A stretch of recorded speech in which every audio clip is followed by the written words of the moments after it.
The simple act of reading these books is not what is leading us down this path of anti-intellectualism. So this topic has been on my mind a lot lately because while the rest of the world is in utter turmoil, I have been sitting here reading more romance books than I have ever read in my entire life. I've always been kind of a romance reader in one way or another, and as I've gotten older, I have found myself reading a lot more romance than I have typically done. But I feel like 2025 has been like the absolute pinnacle of my fluffy, lighthearted romance reading, and it just seems to be coinciding really interestingly and really conveniently with a lot of the absolute and utter bullshit that has been going on throughout the entire world. I also just saw the new Superman movie yesterday, and that movie was so full of hope and so happy, and it really sparked the thoughts in my brain kind of being like, what is it that makes people really drawn to happier, fluffier, more lighthearted media in times like these? And it kind of coincides with the current conversation going on about whether people should be reading fluffier, lighthearted literature, or if they should be focusing a lot more on more academic leaning literature. Because if you kind of float around the bookish internet space similar to the way that I do, you will hear this conversation over and over again, and there are so many YouTube videos and TikToks and threads and stuff like that that sort of give a this and then this causation framework to people reading lighter, fluffier, lighthearted books, and then tying it to the obvious trend of anti-intellectualism.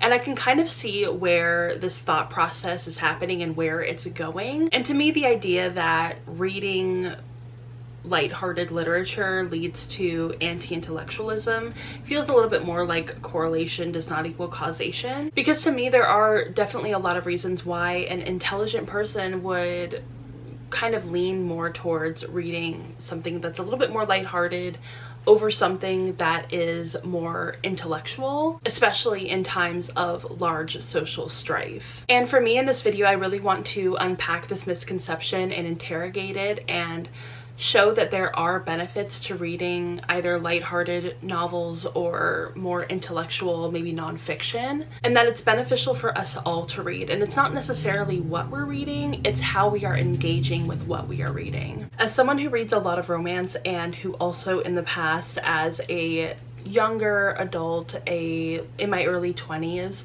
I read a lot of YA, I have run into this narrative time and time again that everything that I read, everything that I enjoy reading is frivolous and stupid and makes me dumb and makes me mature, etc, etc, etc. I've heard it all. And also somebody who tends to read a lot more books written by women and anyone who is not a cis straight white man, that everything I read by people who are looking from the outside in is just torn down and reduced and isn't as good as the books that I should be reading, which are typically framed as nonfiction, serious, written by cis straight white men, and that have the intended audience of intellectuals and academics. And while there is plenty nonfiction that I absolutely love, and I do really enjoy finding nonfiction books that I will be really interested in, or that have a really niche topic, or that will also bring something new and valuable to my life, I feel pretty much the same way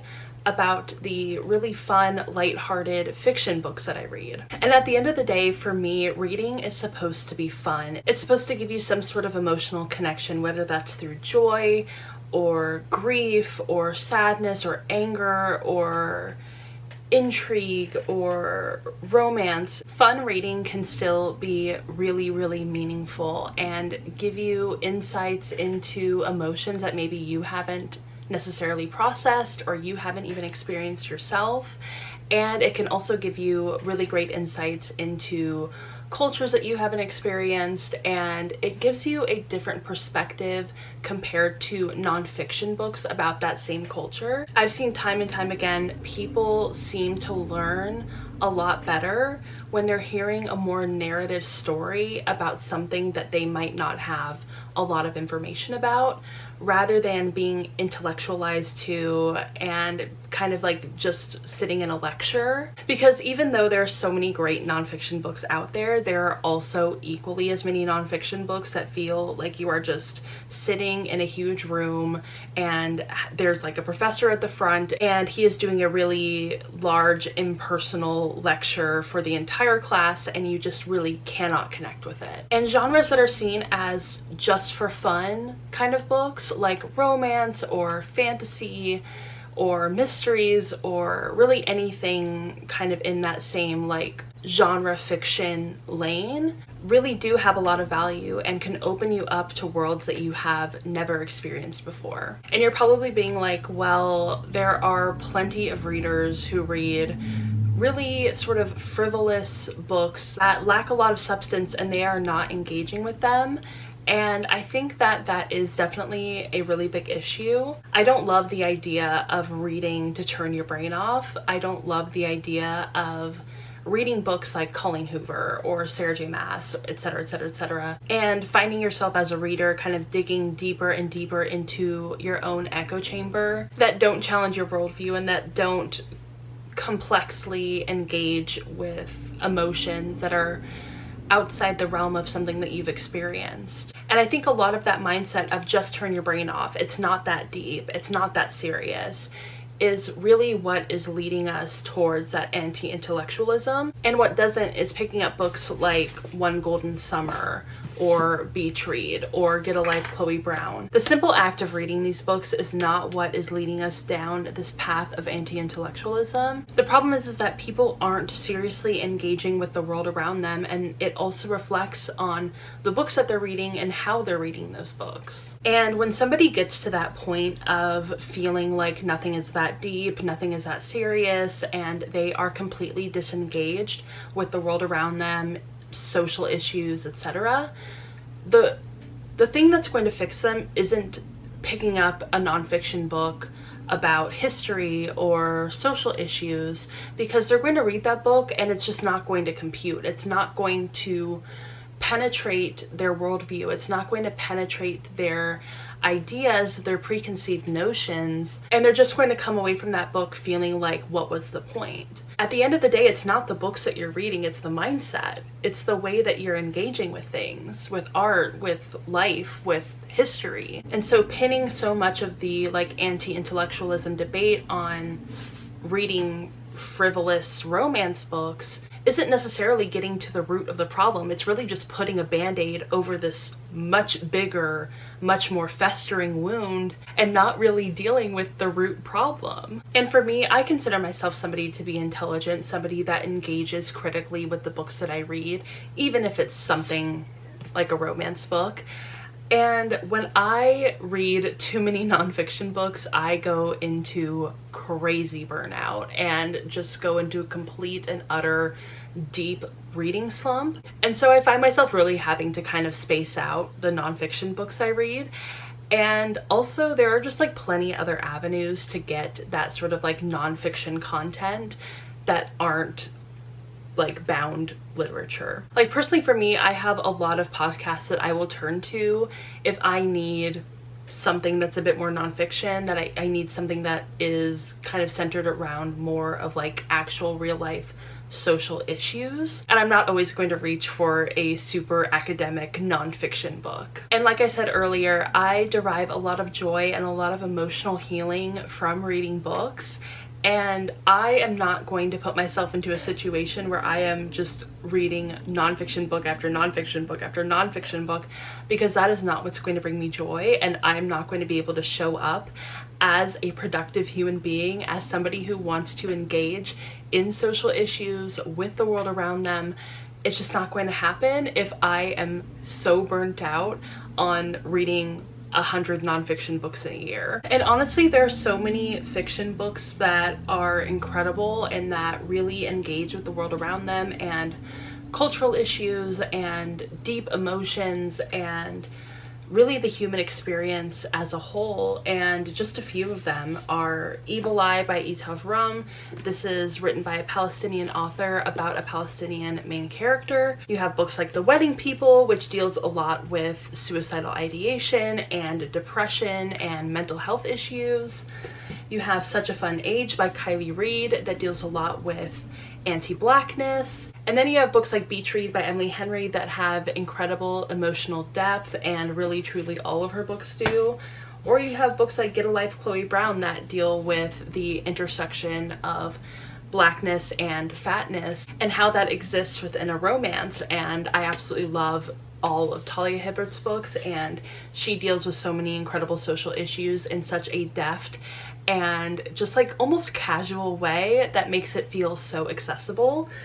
And I think that that is really what makes fiction, especially books that are kind of like those that are seen as a bit more frivolous, I think that's what makes them so powerful and so beautiful, is that they are able to take these kind of like deeper emotions, harder social issues, and really package them in a way that makes them more accessible to people who might not be able to understand it if it was framed within like a very academic nonfiction book. And for me, I think the name of the game really truly is balance. It's a balance between reading books that are seen as frivolous, reading books that are lighthearted and fun and really just propulsive to read, and then books that are a bit more heavy, a bit more academic leaning nonfiction. And I think that that balance is going to be different for literally everybody. And I think that that's something that we have to understand about our own individual experiences,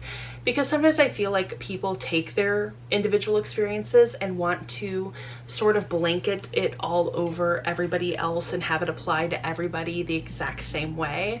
Like, if someone who is super into nonfiction, they really read a lot of academic texts and they really enjoy that, they will then look at somebody who reads a lot more romance and be like, oh, that person's not serious, that person isn't very intellectual, that person just doesn't engage critically with the things that they read. And that's a really big misconception and a huge assumption on their part. And I think all of our sort of like ratios are going to be very, very different. I feel like I read basically like 80% fiction, 80% more frivolous novels, and I would say probably about like a good 20% nonfiction. I think that that's pretty fair, but that also isn't like a huge reflection of the rest of my life and the rest of the media that I engage with. But I think that we all have to know ourselves on that level in order to kind of determine what is going to work for us and what we want to prioritize as readers and as just human beings in general. And at the end of the day, I think that people should be engaging critically with the books that they read. They should be taking these books seriously, even if it is a romance book or a smutty book or a romantic fantasy or whatever they're reading. I think that they need to have that mindset of, yes, this book is a lot of fun, yes, this book is bringing me a lot of joy, however, let me think a little bit more deeply about the books that I'm reading, about what I'm consuming. Because really that first step seems to be the hardest one for people to make, is crossing over from this isn't that deep, this isn't that serious, into actually this is that serious, actually this is that deep, and I should be concerned with what I am engaging with and what I am putting into my mind. Because I feel like this kind of ties back to the sentiment that I hear a lot and that I definitely do agree with, is that people will start off doing something or saying something ironically, and then slowly over time that irony isn't really there anymore and they're just believing that thing, they're just saying that thing, it's no longer ironic. And I think that that's similar to what happens with books, is that people will start reading books in a way that is framing it as not that deep or not that serious, and it will just kind of bleed out throughout their entire life and their entire mindset. And so I feel like getting to the root of that and shifting that mindset is the most important thing, not necessarily policing what types of books that people read. So I really want to hear your thoughts about this topic. I want to hear what you guys have to say. I love having these conversations in the comments section. Every time I post a discussion video, I get so excited to see what people are going to say in the comments section. So keep it fun, keep it clean, no personal attacks in the comments, no nothing like that. I just really want to see a nice productive conversation in the comments. So I have really been impressed in the last few discussion videos that I've made that people have been very, very nice and very thoughtful in the way that they present their ideas, even if they are a little bit different than mine. I think that is great, and I would love to see more of that in the future. So, and I think the question that I'm going to leave you guys with is, do you like to read for fun, and what books do you like to read for fun? Also, do you like to read more intellectual books? What kind of books are they? I would love to know. And ultimately, what do you think? Do you ever feel guilty for reading fun books? Do you ever feel like you should be reading something that's more intellectual? Do you ever feel pressured from the outside, from society, to read things that are more intellectual? I want to know all of your thoughts. I want to know all of your experiences. So definitely leave them in the comments down below. And yeah, I hope you guys enjoyed this video. And if you did, go ahead and give it a thumbs up and subscribe to my channel.